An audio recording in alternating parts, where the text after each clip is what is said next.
selamat pagi, apa kabar Anda pemirsa? Berjumpa lagi dalam Berita Mataram hari ini. Sejumlah informasi penting dan menarik lainnya telah kami siapkan untuk Anda, dan berikut diantaranya. Terus-menerus diguyur hujan, jalan penghubung di Lombok Tengah ambles dan membahayakan pengendara. Berkomplot membobol sebuah retail modern, 3 pemuda di Lombok Barat ditangkap polisi.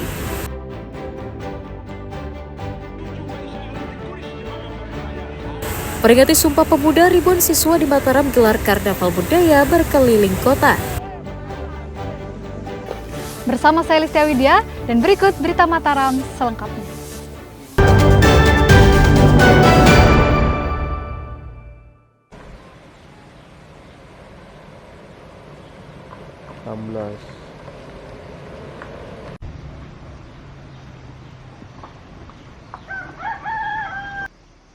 Jalan penghubung antar desa di wilayah Aibri, Kecamatan Batu Keliing Utara, Kabupaten Lombok Tengah, amblas akibat hujan deras yang mengguyur sejak 3 hari terakhir.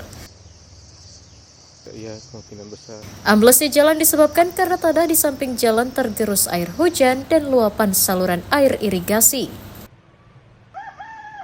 Meski ambles dan cukup membahayakan, namun warga tetap nekat melintasi jalan tersebut karena tidak ada jalur alternatif. Namun pengendara diminta tetap berhati-hati karena kondisi tanah yang labil yang dikhawatirkan menyebabkan kerusakan jalan semakin parah. Jalan ya termasuk jalan utama kalau ke utara itu sudah pakai hotmix. Cuma lagi sedikit belum ada. Ada alternatif lain nggak jalan selain di sini, Pak? Jalan lain Ya. ada jalan pindah. Tapi jauh ya? Ya, enggak dekat ke pasar Aibri. Tapi rata-rata masyarakat lewat sini? Ya lewat sini. Tiap hari gitu ya? Menanggapi hal itu, BPBD telah menerjunkan tim untuk mengidentifikasi tingkat kerusakan yang terjadi. Tim saya sudah turun survei, ya. Tim sudah turun survei ini kedalamannya cukup ini 9 meter sama 8 meter ini. Sudah lakukan koordinasi dengan dinas terkait, dinas teknis yaitu PU. Hanya saja kita akan menunggu surat dari desa terdampak. Sampai dengan hari ini belum ada suratnya resmi masuk laporan itu. Dari laporan kejadian itu, kami pihak BPBD akan menetapkan status. BPBD saat ini masih menunggu hasil identifikasi kerusakan dan laporan dari pihak desa agar perbaikan jalan segera dapat dilakukan. Lukmanul Hakim dan Redi Sulhi melaporkan dari Kabupaten Lombok Tengah.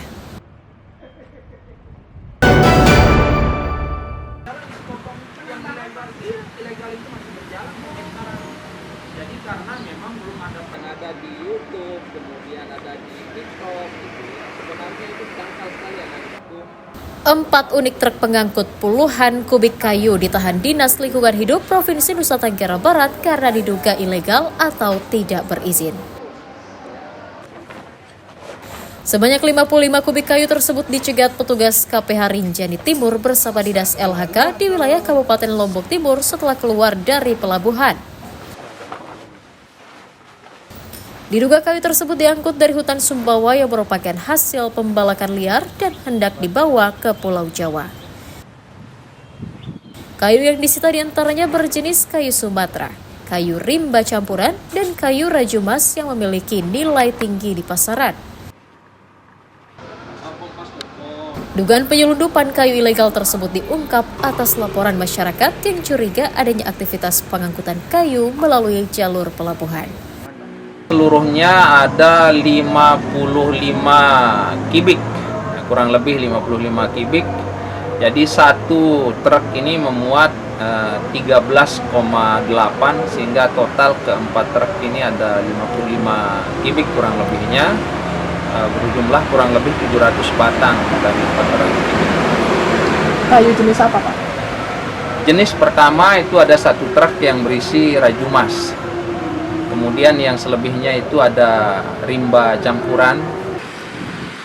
Selain menyita truk dan isinya, petugas masih memeriksa sopir truk untuk mengusut siapa pemilik dan pemesan kayu tersebut. Emi Kusuma dan Redi Sulhi melaporkan dari Kota Mataram.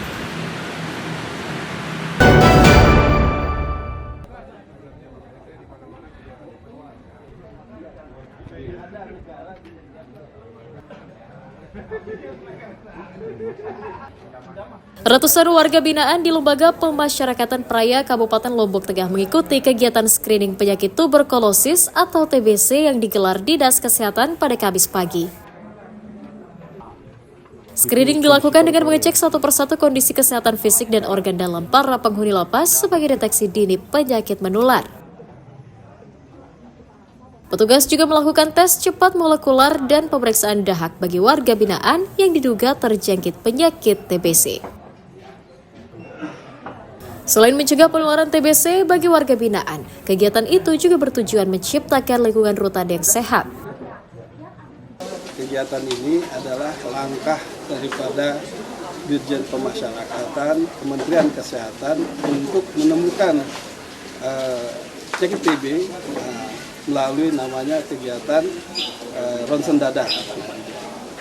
Jadi penyakit menular yang sangat berbahaya ini bisa dicegah, ya. Kalau kita melakukan namanya pencegahan melalui namanya screening, melalui namanya ronsen dada. Dinas Kesehatan mendata jumlah warga yang terjangkit TBC selama 10 bulan terakhir mencapai 1.080 orang. Selama ini memang di Kabupaten Lombok Tengah screening yang kita lakukan sudah maksimal, tetapi temuannya masih rendah. Nah, alhamdulillah hari ini bisa bekerja sama dengan teman-teman lapas.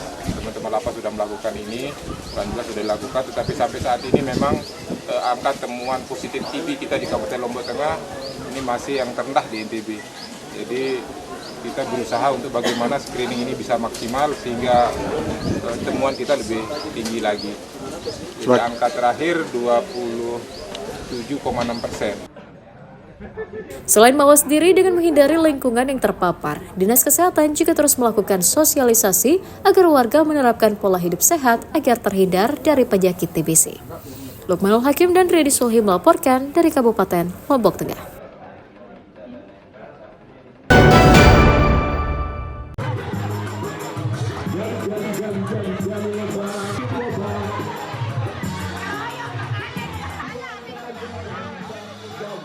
Ratusan warga menyerbu operasi pangan murah yang digelar Dinas Ketahanan Pangan Provinsi NTB di lingkungan Monjok, Kota Mataram pada Kamis pagi.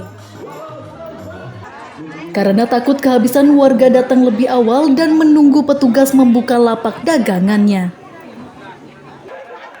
Dalam operasi pasar tersebut, beras dijual Rp58.000 per kemasan berisi 5 kg, minyak goreng Rp15.000 per liter, dan telur ayam Rp52.000 per papan.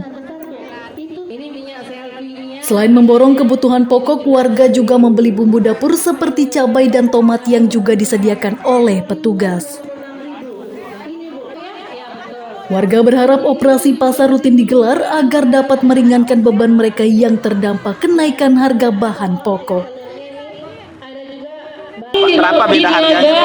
Beli kuenya beli 2 gratis 1. Berapa? Di rumah 2.000. Beli minyak dapat piring juga, piring cantik juga. Kalau minyak? Beli kue yang ini 36. Nah, ini beli hadiah piring. Mudah-mudahan tentunya dengan kegiatan GPM kita mendekatkan pelayanan kepada masyarakat, kemudian akses pasarnya juga terjangkau oleh masyarakat. Dari tadi pagi luar biasa antusias masyarakat di lingkungan Monjok Mangkat Sulik ini luar biasa dari tadi pagi, baik itu untuk mendapatkan beras, kemudian terutama tadi yang paling diserbu oleh masyarakat minyak. Selain untuk membantu masyarakat meningkatkan daya beli, operasi pangan murah juga bertujuan menstabilkan harga dan menekankan inflasi di daerah. Emi Kusuma dan Riyadi Sulhi melaporkan dari Kota Mataram.